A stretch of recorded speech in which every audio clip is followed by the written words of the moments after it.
Imagine yourself in a land with no fire to cremate the dead, no soil to dig a grave, and yet people keep dying, one after another. What would you do with the bodies? Stay with me until the very end. Each method will be stranger than the last, and the final twist will change the way you think about everything.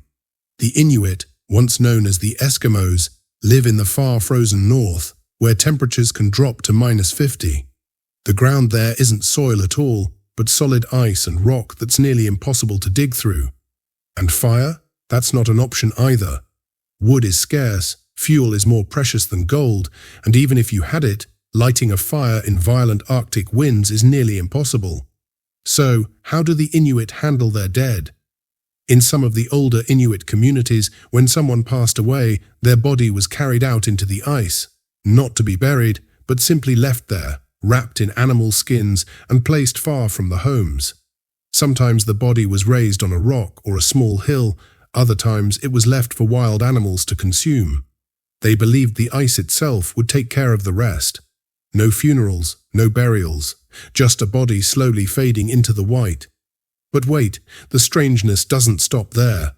Some tribes didn't just leave the corpse, they placed food, tools, or supplies beside it, as if the dead were travelers embarking on a journey into another world. At times, the person's belongings were left with them, and rituals were performed to drive the spirit away, because they believed the soul lingered near after death. And then things get even stranger. In coastal communities, bodies were placed in small boats and pushed out to sea in symbolic ceremonies. Elsewhere, the dead were laid inside wooden boxes and placed on raised platforms, keeping them above the melting ice and away from scavenging animals.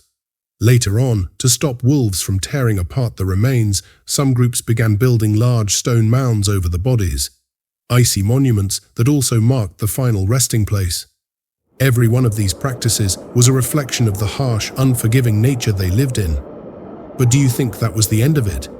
Not at all. Here's the shocking part. Even in modern times, with access to digging equipment and fuel, Inuit communities rarely bury or cremate their dead.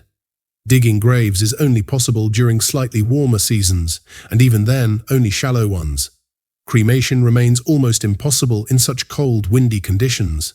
Because of this, some families are forced to fly their dead to southern regions, where the ground can actually be dug, if they can afford the cost. And this was the ultimate twist. Despite all the technology and resources available today, many Inuits still rely on the old ways, leaving bodies to the ice or covering them with stones, almost exactly as their ancestors did hundreds of years ago. So this is how the Inuit deal with their dead. But what about you? Could you imagine being laid to rest in such a way? That's all for today. Thank you for staying with me until the very end.